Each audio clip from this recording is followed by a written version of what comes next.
meus queridos! Sejam muito bem-vindos à nossa aula de língua portuguesa. Eu sou a professora Vanessa Mafra. Vamos verificar o nosso conteúdo?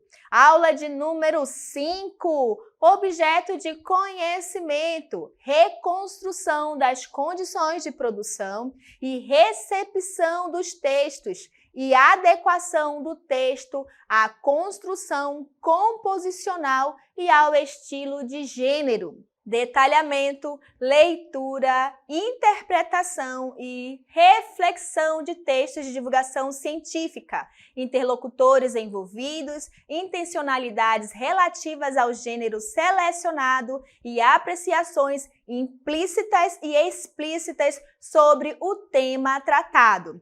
Elementos constituintes, recursos linguísticos, linguagens utilizadas e características desses gêneros.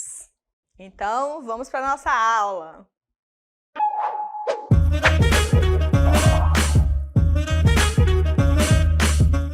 E eu já começo a nossa aula trazendo notícias, informando vocês. Na verdade, eu acredito que vocês já sabem dessas informações, porque está aí sempre saindo nos jornais. E aí as nossas notícias aqui do nosso jornal CMEA News traz 3 manchetes para vocês, né? 3 informações. A primeira é que o Brasil ultrapassa 1 milhão de casos de dengue. Olha, 1 milhão. São muitos casos, né? A segunda informação é que a cidade de São Paulo tem 30 casos de morte por dengue em 2024. E a nossa última informação, última manchete é que a Bahia é o estado do Nordeste com maior número de casos de dengue. Vejam só, nós estamos falando de dengue. Quantos casos estão acontecendo aqui no nosso Brasil, né? Aumentou o caso, aconteceu as mortes, né? Então, aumentou aí ao nível de elas terem evoluído para morte, né? E que, infelizmente, o estado de Bahia é um dos maiores, né? Onde está acontecendo os maiores casos de dengue. Então, vejam aí como é importante nós, como população, tomarmos cuidado. O que a gente pode fazer com a nossa parte? O que a gente pode fazer? Não deixar a água acumulada, não deixar lá o recipiente sujo, né? Cheio daquele lodo, tem que limpar. Nós temos que fazer a nossa parte contra a dengue. Isso são fatos. Agora eu vou mostrar para vocês mais uma notícia. Vejam só. No CMEA News traz mais uma aí que é dengue, zika e chikungunya precisam ser controladas de forma integrada. Desenvolvimento de vacinas, controle do Aedes aegypti e redirecionamento de fármacos, entre outras estratégias, são eficazes no controle dessas arboviroses quando feitas de forma simultânea. Então percebam agora que aqui está falando que dá para a gente se proteger de forma eficaz, a gente precisa fazer uma intervenção de forma conjunta dessas 3 doenças. Que antigamente a gente tratava uma, depois tratava outra, e foi percebido que para ter realmente um resultado positivo, significativo no combate, ela tem que ser feita de que forma? Juntas, tá bom? Então vejam só, vocês conseguem perceber a diferença entre as informações dadas das 3 informações logo no comecinho em relação a essa notícia? Lá, as 3 a gente viu que são fatos, aconteceu realmente de aumentar o caso de dengue, né? Aumentou para 1 milhão, 30 pessoas morreram e o estado de Bahia é um estado que está tendo muitos casos. E aí, essa notícia, o diferencial é que agora ele vem mostrando o quê? Com base científica. Um grupo de pessoas, né, especializadas em uma área que provavelmente foi a área da saúde, foi lá e investigou e percebeu para que a gente consiga tratar, né, a doença, evitar a doença, na verdade. O importante é fazer de que forma? junto. Vamos fazer uma ação-tarefa juntas para tratar essas 3 doenças e evitar que a população seja contaminada. E como foi percebido isso? Através de estudo. Essas pessoas se debruçaram sobre esse assunto, foram lá pesquisar, documentar, experimentar, tá bom?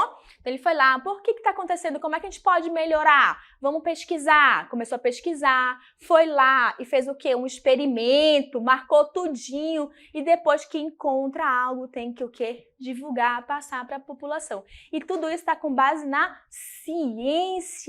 E o que é ciência? Vocês sabem o que é ciência? Vamos lá verificar o que é ciência? O que é ciência? Olha o nosso bonequinho aí, ó, com a lupa para investigar a fundo, não deixar passar nada, os detalhes, né? Porque é isso que a gente faz quando vai estudar, se aprofundar sobre algo, ver os detalhes. Então vejam aí o que é ciência. Olha, para Aristóteles, né, ele define ciência como um conhecimento demonstrativo, ou seja, um tipo de conhecimento comprovado que pode ser expressado por meio de uma demonstração, com fundamento em observações, análise e experimentos, considerando as mais diversas hipóteses sobre aquele assunto. Então vejam aí que não é só, quando a gente vai pesquisar, não é o meu achismo, é o que eu acho, né? Tem-se ali uma situação e aí eu vou pegar e vou fazer o quê? Observações. Eu vou analisar, vou fazer experimentos. Eu acho que não conseguiu ser resolvido isso porque nós colocamos, sei lá, pouco veneno, né? Não sei se vocês, acredito que vocês não pegaram a época da fumaça, quando ia, o caso de dengue estava muito grande, aí vinha o carro da fumaça, jogar aquela fumaça todo dia às 6 horas da tarde. Vinha um carro da fumaça, era menino correndo com medo do carro da fumaça, porque achava que a gente ia morrer também com aquela fumaça. Enfim, então, como é que chegou ali para saber, tem que botar esse, vamos dizer assim, esse remédio para ajudar a amenizar os casos de dengue, né? Através de estudos. Então, vejam aí que eu tenho que observar, experimentar, né? E fazer os experimentos. É através dos experimentos, eu coloquei lá, vou fazer um passo a passo de como eu vou fazer esse experimento. Aí eu fiz. Agora eu vou pôr em prática. Aí, através da prática, os resultados, eu vou dizer, esse aqui deu errado, esse aqui só evoluiu até a primeira parte, esse aqui evoluiu um pouco mais, então significa que essa forma aqui, como a gente fez, foi melhor. A terceira não andou tanto, então vamos ficar com esse segundo. Vamos investigar o que deu de melhor. E por que nos outros não deu certo? Então vejam que na hora que a gente vai estudar sobre algo, né, vai ali pesquisar pro lado mais da ciência, eu não vou focar somente no acerto, até mesmo porque para a gente chegar no acerto, né, o que a gente vai realmente utilizar, tem muitos o quê? Erros, deu erro, né, não ficou muito bom. Então ali eu tenho que, por que não ficou bom? O que será que deu de errado? Será que foi muito disso? Será que faltou isso? Então é anotado para quando eu for fazer o experimento de novo, eu melhorar aquilo que deu de errado, até chegar no resultado final. E aí eu já testei, vi que deu certo, né? E agora a gente já viu que deu certo, agora vamos divulgar, porque isso é conhecimento, é bom todo mundo saber que a gente está conseguindo evoluir de forma científica, né? Comprovando que aquilo não é o meu achismo, é uma coisa boa para a população, certo? E aí, como eu faço para divulgar esse lado mais científico, né? Essa minha pesquisa? Vamos verificar como é que é? Como acontece a divulgação científica, né? Então, veja que eu montei a minha equipe, vamos supor que eu sou um especialista. Coloque aí a divulgação científica para mim, por favor. Próxima. Tem assim, a divulgação científica ela pode acontecer de 2 formas, tá bom? A divulgação científica especializada. Como assim especializada? Imagina que eu sou uma médica da área da saúde, eu sou uma especialista da área da saúde, e aí eu vou lá e tenho umas questões e monto uma equipe onde eu quero investigar Quanto tempo dura depois que o mosquito me picou? Quanto tempo para eu começar a sentir os primeiros sintomas, né? Quantos dias, hora, como é que é? Então, eu fui lá, montei minha equipe, a gente já fez todo aquele processo que eu acabei de falar para vocês, de investigar, fiz as minhas anotações e chegamos no resultado final. A gente percebeu que depois de, no máximo, 7 dias, começam a aparecer os primeiros sintomas, que, sei lá, é febre no corpo. Então, a gente investigou e agora a gente vai divulgar isso. Como eu quero divulgar? Para pessoas especialistas, então eu vou lá numa revista especializada para essa área. Eu vou falar com outras pessoas que têm o mesmo conhecimento da minha área, da área de saúde. Então, é como se eu estivesse falando para um outro colega que ele vai entender os meus termos. Inclusive, o meu texto em si, eu vou usar termos técnicos da minha área. Então, é muito específico, que só vai entender de forma clara, objetiva, quem é da área, né? Quem é da área vai entender todo o processo, o primeiro passo, o segundo, por que deu de errar, até o final. Então, é uma forma de divulgar. Aí vai ser através do quê? Da divulgação de especialista para especialista. Outra forma que está aí é a divulgação científica para o público em geral, que é o quê? Eu, como especialista, fiz todo aquele processo. Eu não quero que fique só na comunidade científica, somente os meus colegas da área saibam. Até mesmo porque se é algo científico que vai melhorar a vida das outras pessoas, é de extrema importância que isso seja divulgado para que as pessoas possam se precaver, principalmente na questão de saúde, certo, gente? Então, aí eu, como especialista, vou lá numa revista que também faz divulgação científica, só que de forma mais o quê? Mais simples, porque eu vou falar com não especialistas.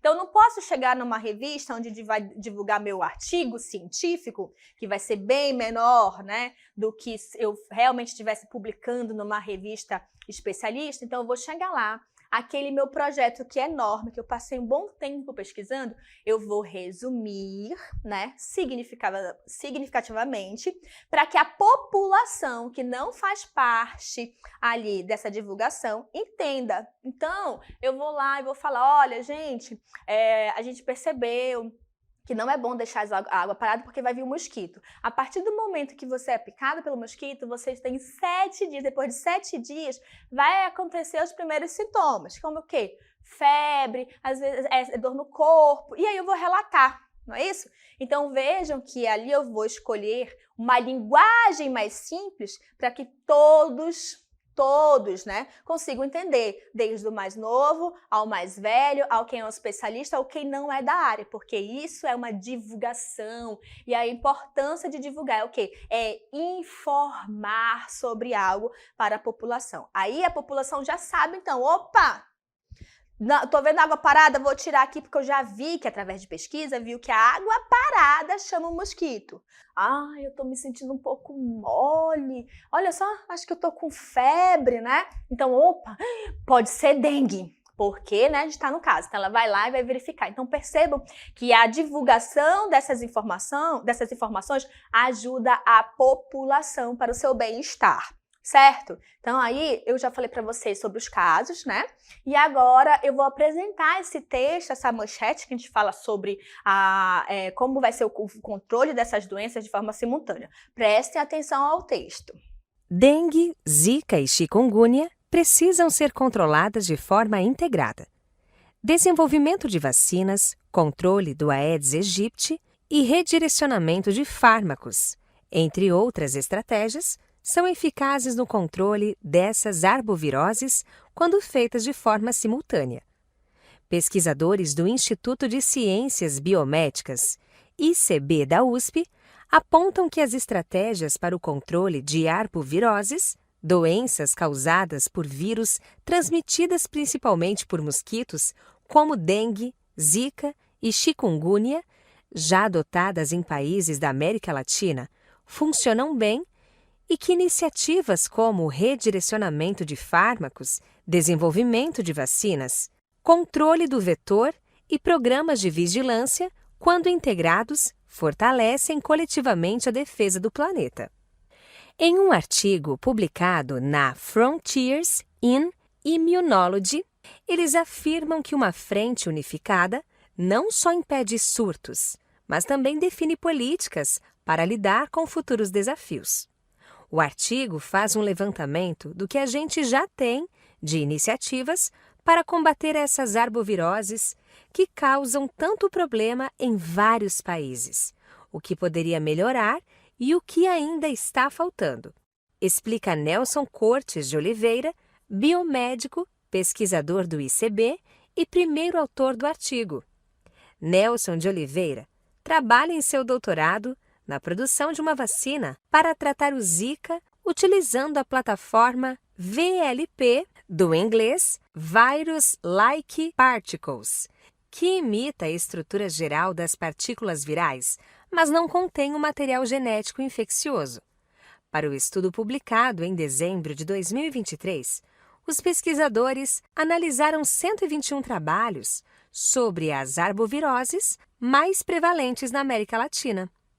Na primeira parte foram abordados temas como a estrutura do vírus, a morfogênese, que é o desenvolvimento das formas e estruturas características de uma espécie, além da patogenicidade, capacidade de um agente biológico causar doenças em um hospedeiro suscetível e da resposta imune. As perspectivas para o desenvolvimento de estratégias de controle também foram colocadas em pauta. Aline Lira, que divide a primeira autoria do trabalho com Nelson de Oliveira, lembra que depois do pico da pandemia de Covid-19, essas doenças voltaram a causar preocupação. A incidência de arbovírus aumentou, principalmente a chikungunya. Então, é sempre importante falar sobre esse assunto, porque mesmo tendo muitos casos, ainda são doenças negligenciadas, explica a pesquisadora. Várias frentes. Ainda não há terapia específica contra as infecções causadas por arbovírus, mas algumas drogas antivirais têm sido usadas para reduzir os sintomas. O artigo mostrou os avanços atingidos em certos tratamentos, tais como cloroquina, a niclosamida e derivados de isatina. Estudos em células e em modelos animais reduziram de forma significativa as taxas de transmissão de arboviroses.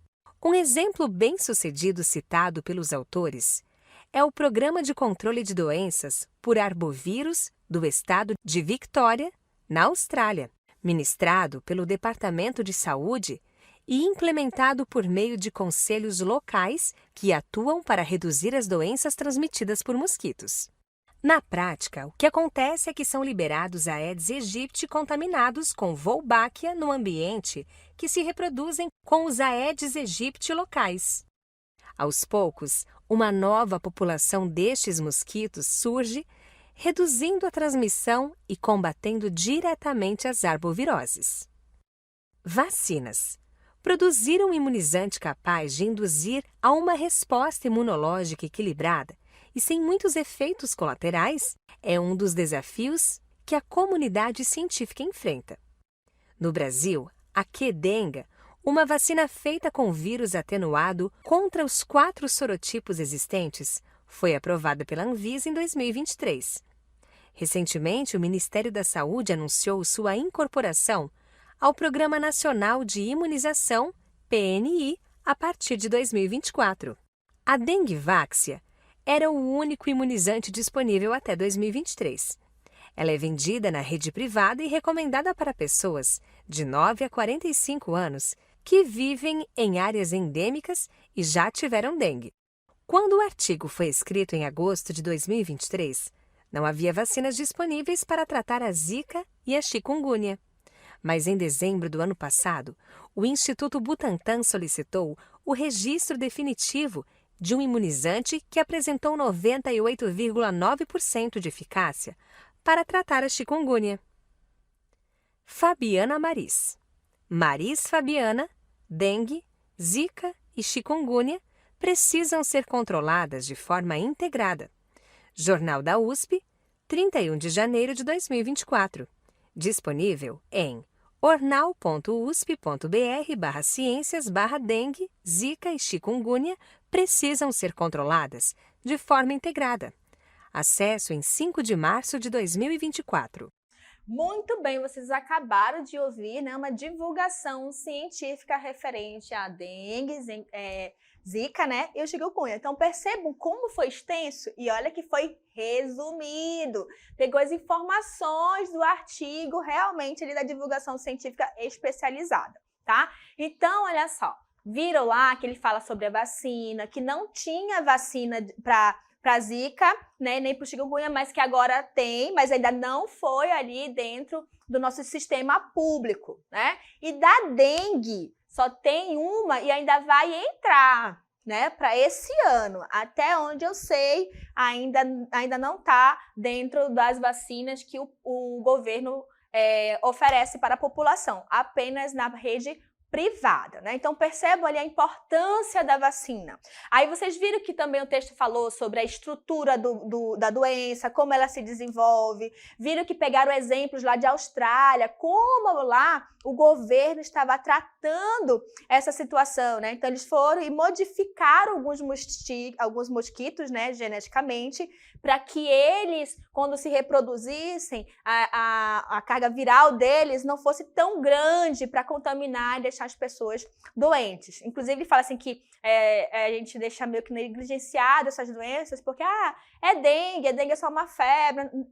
Dado que nós sabemos que tem a dengue hemorrágica, que pode sim evoluir e matar, né, levar à morte. Então ele fala que, apesar de não ter uma vacina específica, a não ser no particular, então não é todo mundo que tem acesso, nós temos remédios para conseguir contornar a situação. E aí ele cita quais são os remédios que conseguiram combater da melhor forma a doença, ao ponto de levar o paciente a ficar o quê? Restabilizado, né, da saúde dele, ficar pronto para a próxima. Mas para que isso não aconteça, ela fala, né, que além dos remédios e quando acrescentar a vacina, a gente tem que tomar, né, porque como ela falou que depois do Covid-19, essa doença foi negligenciada e tá aí. A gente acabou de ver nas manchetes que continua tendo muitos casos, levando inclusive à morte. Então a gente não pode fazer isso, porque tem como se prevenir. Basta fazer o quê? A sua parte. Não deixar águas paradas, um ambiente sujo, né? Lá onde deixa água, tem que sempre estar limpando. Mas a água não é parada, mas tá sujo, tem aquele limo, vá tirar. Tomar remédio e quando sair a vacina, vão se vacinar, tá bom? Vacina salva vidas sim, ok? Então agora vamos analisar o texto da divulgação científica. Vejam aí o que a gente viu no texto, né? Esse texto é um gênero o texto é um gênero textual referente ao quê? A uma reportagem, tá? Então o gênero é reportagem, tá? Qual é o público-alvo? Quem é que ele quer alcançar? O público em geral, porque como eu falei para vocês, divulgação científica não pode ficar só com um grupo de quem pesquisou, tem que passar para a população. E qual foi a intenção comunicativa? A intenção ali é o quê? Divulgar, informar sobre as estratégias para o controle de arboviroses, né? Um controle de formas em geral, tanto que ele citou ali 3 doenças, né? E qual foi a linguagem desse texto? Como eu queria alcançar o público em geral, maior quantidade de pessoas, então eu fiz o texto foi através de uma linguagem formal e bastante acessível, né? Pode prestar atenção que eles não colocaram termos muito técnicos. Um ou outro ali que ele colocou no inglês, mas logo em seguida ele colocava o significado. Mas o texto em si foi com uma linguagem onde que todos possam entender. Qual foi o suporte, né? Onde foi vinculado isso? Lá no Jornal da USP. O Jornal da USP se interessou com o conteúdo e decidiu ajudar a divulgar esta informação. E quem foi que escreveu, né? Quem teve o trabalho de pegar o texto lá e colocar da forma mais simples foi a Fabiana Maris, né? Então vejam aí que a gente tem que ter um objetivo quando a gente escreve, né? Como qualquer texto.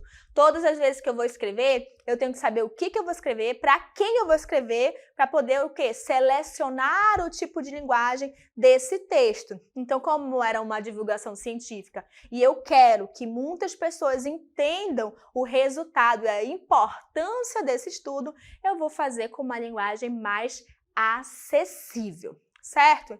Então, vamos lá continuar explorando mais o texto? Vamos lá. Então, esse momento de exploração do texto, nós vamos ver marcas linguísticas, né? Então, nas marcas linguísticas, vamos lá? Olha só, manchete chamativa. Vocês podem perceber que quando a gente vê o jornal, tem que ter realmente essa manchete chamativa para chamar nossa atenção, certo? Hoje, a manchete, geralmente vocês veem no celular, mas na minha época era na banca, então essa manchete realmente chamava a nossa atenção ao ponto de querer voltar lá para comprar. Então, a nossa manchete foi o quê? Dengue, Zika e chikungunya precisam ser controladas de forma integrada. Então, ela aparece o quê? Maior, né? No jornal, provavelmente, ela vai aparecer de vermelho ou até mesmo de preto, mas dentro de uma letra, assim, bem grande. Outra coisa que é marcado como marcas linguísticas, presença de termos técnicos ligados à ciência. Olha só esse termo aí. Para combater essas arboviroses que causam tanto problema em vários países, né? Em outros países. Então, percebam que eles foram ali verificar que essa doença não era só aqui. Em outros países também, né, estão causando e como eles estão fazendo para combater. Não é? Então, eles estão ali investigando e mostrando o resultado dessa investigação. No outro país fez tal situação e a gente também está trazendo para cá. Então, veja aí, olha, que causam tanto problema. Eles estão ali na forma de como vão combater. Então, essas duas aí a gente caracteriza como marcas linguísticas dentro do nosso texto, tá bom, gente? Então, chamada, aí a gente vai ver a manchete bem chamativa e essa presença de termos técnicos ligados à ciência vai estar presente dentro da divulgação científica. Vamos lá, continuar? Muito bem. Olha só, foram abordados temas como a estrutura do vírus. Eu fiquei doente, qual é a estrutura desse vírus? Não, né? Percebam que aqui realmente mostra o lado científico, porque alguém foi lá, pegou o vírus, botou acho que é lá no aparelho para ver como é a estrutura dele, como ele se movimenta, como ele trabalha, né? A morfogênese, que é o desenvolvimento das formas e estruturas características de uma espécie. O que é morfogênese? Eu não sei, eu não sou da área, né? Percebam que esse termo é muito específico. Como é muito específico, o que o autor fez? Vou explicar o que é. Então, ele foi e colocou entre parênteses para a gente saber do que se trata.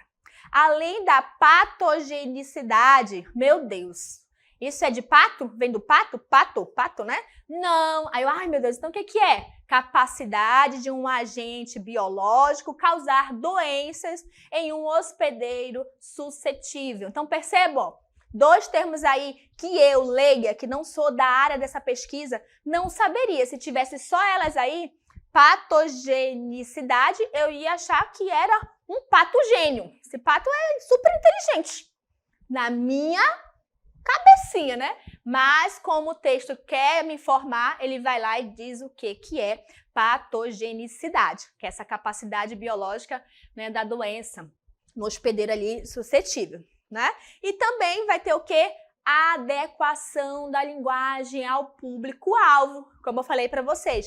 Não adianta nada eu querer divulgar, mas eu coloco uma linguagem super técnica onde as pessoas não irão entender. Então, eu tenho que pensar na minha linguagem, como eu vou escrever para alcançar o meu público da melhor forma, certo?